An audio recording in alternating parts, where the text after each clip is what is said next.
সবাইকে নমস্কার। আজ হলো 1 ফেব্রুয়ারি, 18 মাঘ, রবিবার।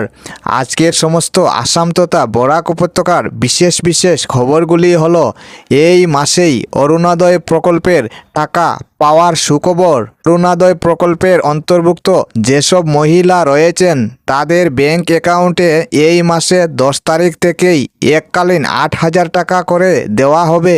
অসমের মুখ্যমন্ত্রী ডক্টর হেমন্ত বিশ্ব শর্মার পক্ষ থেকে জানানো হয়েছে, নির্ধারিত সময় অনুযায়ী এই মাসেই অর্থ প্রদান শুরু হবে। তবে টাকা আসার আগে ব্যাংক অ্যাকাউন্টের কেওয়াইসি, আধার লিঙ্ক এবং প্রয়োজনীয় নথিপত্র ঠিক আছে কি না তা দ্রুত যাচাই করার অনুরোধ জানানো হয়েছে। যারা নতুন করে অরুণোদয় প্রকল্পের অন্তর্ভুক্ত হয়েছেন তারাও এই ফেব্রুয়ারি মাসেই টাকা পাওয়ার সুযোগ পাবেন।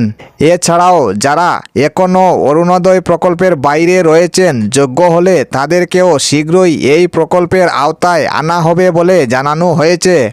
যোগ্য প্রতিটি মহিলাকেই অরুণোদয় প্রকল্পের সুবিধা দেওয়াই সরকারের লক্ষ্য। পরবর্তী খবরটি হলো, গাজিয়াবাদ থেকে সামনে এলো এক চাঞ্চল্যকর পারিবারিক ঘটনা। অভিযোগ, ইনস্টাগ্রাম রিল বানানোকে কেন্দ্র করে স্বামী স্ত্রীর মধ্যে শুরু হয় তীব্র দাম্পত্য কলহ। পরিস্থিতি এতটাই খারাপ আকার নেয় যে স্বামী বিপিন গুরুতরভাবে আহত হন। চিকিৎসকদের মতে এই ঘটনার ফলে তিনি স্থায়ীভাবে কথা বলার ক্ষমতা হারিয়েছেন। ঘটনাটি ঘটে 19 জানুয়ারি রাতে। পরিবারের অভিযোগ অনুযায়ী কাজ থেকে ফিরে খাবার চাওয়াকে কেন্দ্র করেই বিবাদ শুরু হয়। আহত যুবককে প্রথমে মিরাটের একটি হাসপাতালে ভর্তি করা হয়। চিকিৎসার পর তাকে বাড়ি পাঠানো হয়েছে, তবে তিনি মানসিকভাবে ভেঙে পড়েছেন বলে দাবি পরিবারের।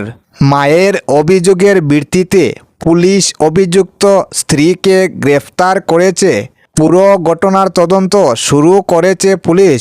পরবর্তী খবরটি হলো, দেশ জুড়ে রেশন ব্যবস্থায় বড় পরিবর্তনের ইঙ্গিত। কেন্দ্রীয় সরকারের সন্দেহ কিছু রেশন কার্ডের অপব্যবহার হচ্ছে আর তার সুযোগ নিচ্ছে একাংশ ডিলার। এই পরিস্থিতিতে সামনে আসছে এক নতুন ডিজিটাল ব্যবস্থা। স্টেট ব্যাংক অফ ইন্ডিয়ার মাধ্যমে রুপি নামের ডিজিটাল কারেন্সি সরাসরি গ্রাহকের মোবাইলে পাঠানোর পরিকল্পনা। এই ডিজিটাল টাকার মেয়াদ থাকবে মাত্র 1 মাস।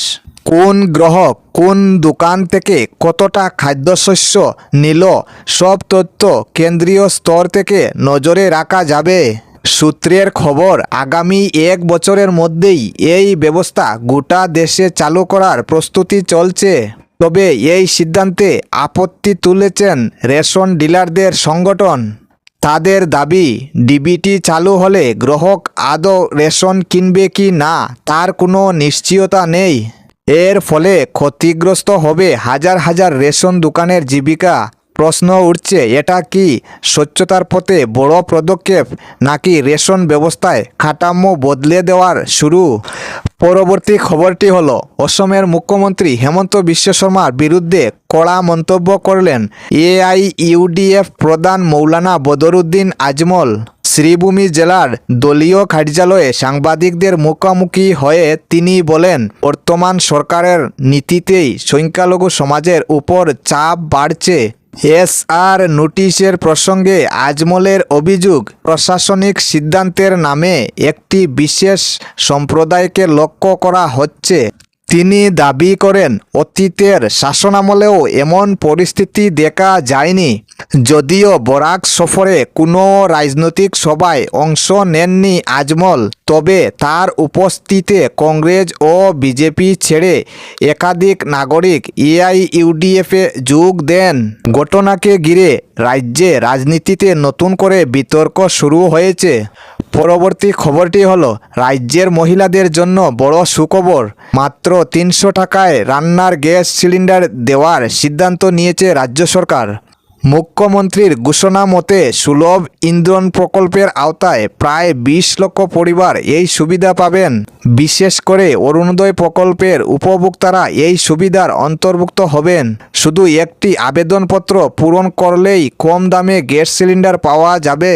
এই সিদ্ধান্তে উপকৃত হবেন রাজ্যের লক্ষ লক্ষ মহিলা। বিস্তারিত জানতে অফিসিয়াল নির্দেশিকার জন্য অপেক্ষা করার অনুরোধ জানানো হয়েছে। পরবর্তী খবরটি হলো 26-এর বিধানসভায় নির্বাচনের প্রস্তুতি শুরু করে দিয়েছে বিজেপি। দলীয় আন্দারমহলে বিদ্রোহের সম্ভাবনা কার্যতে নেই বললেই চলে।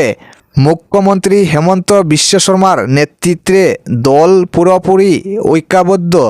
টিকিট ঘিরে যে হইচই দেখা যাচ্ছে তা মূলত রাজনৈতিক চাপ তৈরির কৌশল বলেই মনে করছেন পর্যবেক্ষকরা। বর্তমানে গেরুয়া শিবির বলতে শুধু বিজেপি নয়, শরিক দলগুলোকেও একসঙ্গে ধরা হচ্ছে। অগপ প্রার্থী বাছাইয়েও বিজেপির মতামতেই শেষ কথা। তবে বড়ল্যান্ড এলাকায় বিপিএফ প্রধান হাংগ্রাম মহিলার সিদ্ধান্তই চূড়ান্ত হবে। বিশেষ সূত্রের খবর, এই মাসের প্রথম সপ্তাহে বিজেপির প্রথম প্রার্থীর তালিকা প্রকাশ হতে পারে। ওই তালিকায় বরাক উপত্যকা থেকে একাধিক নাম থাকার সম্ভাবনা রয়েছে। রামকৃষ্ণনগরের বর্তমান বিধায়ক বিজয় মালাকারের টিকিট প্রায় নিশ্চিত বলেই জানা যাচ্ছে। রাজনৈতিক ময়দানে মাঝপথে সক্রিয় হওয়া অনেক নেতারাও এখন টিকিটের দৌড়ে সামিল হচ্ছেন। পরবর্তী ও শেষ খবরটি হলো, বিটিসির অধীনে 5 জেলায় ভোটার তালিকা সংশোধন বা এসআর প্রক্রিয়া আপাতত বন্ধ রাখার সিদ্ধান্ত নেওয়া হয়েছে। এই সিদ্ধান্তের ফলে সাধারণ নাগরিকদের আর এসআর সংক্রান্ত কোনো হয়রানির মুখে পড়তে হবে না বলে জানানো হয়েছে। মুখ্যমন্ত্রী ডক্টর হেমন্ত বিশ্ব শর্মার নির্দেশে জেলা প্রশাসন, বিটিসি নেতৃত্বে এবং বিভিন্ন সামাজিক ও ধর্মীয় সংগঠনের প্রতিনিধিদের সঙ্গে আলোচনা হয়। দৈর্ঘ্য বৈঠকের পর বিটিসি চিফ হাংগ্রামা মহিলারা জানান, বিটিসি এলাকায় এসআর প্রক্রিয়া নিয়ে কোনো জবরদস্তি বা চাপ দেওয়া হবে না।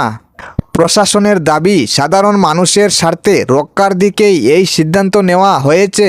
এই ছিল আজকের গুরুত্বপূর্ণ সংবাদ। চ্যানেলটা সাবস্ক্রাইব করে পাশের বেল আইকনটি বাজিয়ে রাখবেন। ভিডিওটা লাইক করে পরিচিতদের কাছে শেয়ার করে দেবেন। ধন্যবাদ।